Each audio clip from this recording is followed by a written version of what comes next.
Learning never stops. As a freelancer, malaya si Paul na pumili ng mga project na tatanggapin. This gives him the freedom to learn new things while practicing his craft. He would grab opportunities like free seminars, trainings, webinars, and conferences to be a better website developer. He also pays for those that are not free for added knowledge sa kanyang field. He is giving time, money, and effort para makomplete ang bawat program na sinasalihan. Learning never stops. Pursuing knowledge and wisdom honors the Lord. Despite our age, it is never too late to learn new things and unlearn wrong mindsets along the way. Where do we gain wisdom? In Proverbs 4, God says that we can gain it from our parents. We can also learn from those who are experts na sa mga field na tinahak nila when it comes to educational knowledge. We can also learn from others like friends, colleagues, classmates, and even random people we meet. But the most reliable source of wisdom is God Himself.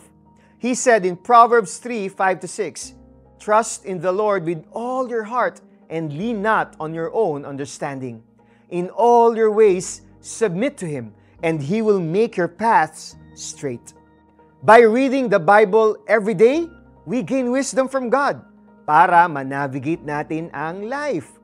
Through godly wisdom, we can make practical decisions that can help us succeed in life. We can also avoid being fooled by liars and scammers.